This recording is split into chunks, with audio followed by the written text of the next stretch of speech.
Assalamualaikum warahmatullahi wabarakatuh. Selamat malam, Bu Im. Bagaimana kabarnya? Waalaikumsalam warahmatullahi wabarakatuh. Selamat malam juga Bu Zia. Alhamdulillah baik. Bagaimana juga kabar Bu Zia? Alhamdulillah, saya juga baik. Apakah ada hal yang mengganggu dalam pembelajaran di kelas, Bu? Iya nih, belakangan ini saya merasa para siswa itu kurang bersemangat ya dalam belajar. Mungkin ada yang salahkah dengan metode pengajaran yang saya terapkan di dalam kelas? Kalau boleh tahu, metode seperti apa yang Bu Im gunakan ketika mengajar dalam kelas? Nah, biasanya saya itu menggunakan metode ceramah Bu Zia di dalam kelas.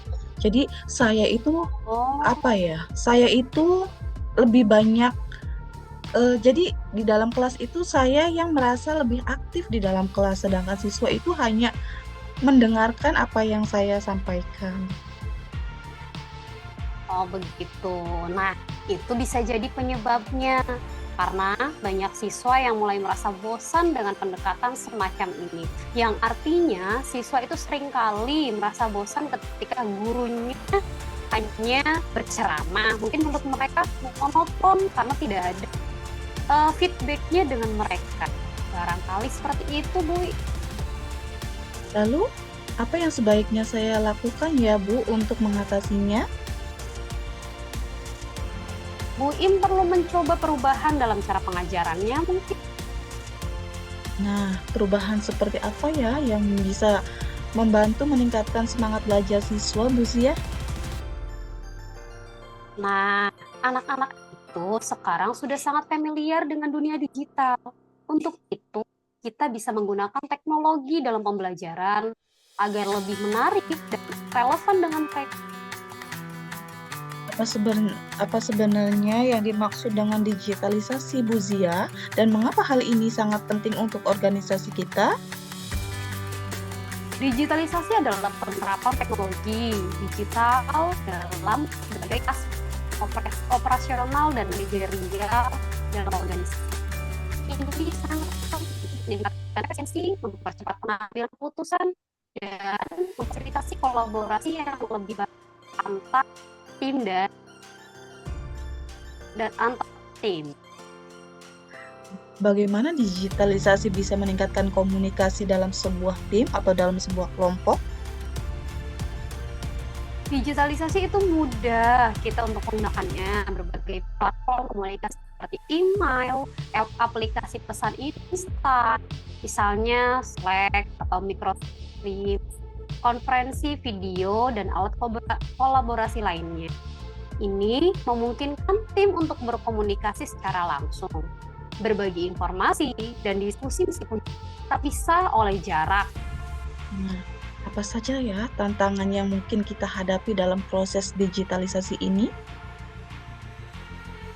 Tantangan utamanya adalah adanya resistensi terhadap perubahan, kurangnya keterampilan digital di antara anggota tim, dan kesulitan dalam mengintegrasikan sistem lama dengan teknologi baru.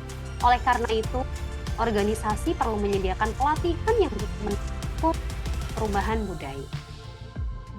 Apa manfaat jangka panjang yang didapat atau diperoleh dari penerapan digitalisasi dalam pekerjaan yang kita lakukan ini ya, Bu?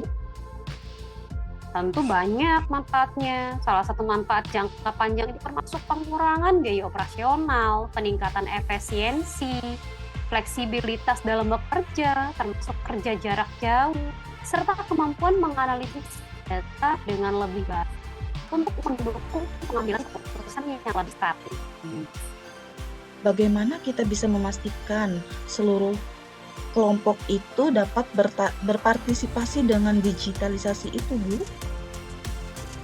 Nah, agar proses adaptasi berhasil, kita perlu menyediakan pelatihan yang tepat, dukungan teknis yang berkelanjutan, serta mendorong anggota kelompoknya untuk terbuka terhadap penggunaan alat dan teknologi yang baru. Selain itu, menciptakan budaya dan mendukung eksperimen dan pembelajaran terus-menerus sangat penting. Artinya, kita memberikan arahan kepada teman atau kerja kita untuk sadar akan digitalisasi dan mau terhadap diri kita. Nah, alat digital apa saja yang bisa kita manfaatkan untuk meningkatkan kerja sebuah kelompok? Beberapa alat yang bisa membantu meningkatkan kolaborasi dan produktivitas dalam tim adalah Google Workshop untuk dokumen dan spreadsheet bersama, Trello atau Asana untuk manajemen proyek, Zoom atau Google Meet untuk rapat virtual, serta Slack atau Microsoft Teams untuk komunikasi internal. Bagaimana digitalisasi dapat membantu pengambilan keputusan yang lebih baik ya, Bu? Dengan digitalisasi, kita dapat mengumpulkan dan menganalisis data secara real time. Hal ini memungkinkan pengambilan keputusan berbasis data yang lebih akurat dan tepat waktu, serta memanfaatkan dashboard dan alat analisis untuk mendapatkan wawasan yang lebih mendalam. Nah, apa langkah awal yang perlu diambil sebuah kelompok kita untuk memulai proses digitalisasi ini? Nah, langkah pertama adalah mengevaluasi kebutuhan kelompok kita dan mengidentifikasi proses yang bisa diubah menjadi digital. Setelah itu, pilih alat yang tepat, lakukan pelatihan kepada kelompok, dan tentukan tujuan yang jelas terkait implementasi digital ini, baik jangka pendek maupun jangka panjang. Nah, uh, Semoga dari apa yang telah Ibu Ziah sampaikan, jadi saya ada pencerahan ke depannya untuk melakukan perubahan di dalam pembelajaran agar siswa itu merasa lebih bersemangat lagi. betul, seringkali kita tuh perlu adanya kesadaran bahwa perlu masukan orang lain, perlu juga istilahnya membutuhkan solusi. Mungkin ini jadi salah satu permasalahan juga ya tentunya. Salah satu penyebab kenapa sih loh peserta didik itu minatnya berkurang ketika kita mengajar. Nah, mudah-mudahan yang kita diskusikan malam ini ada manfaatnya.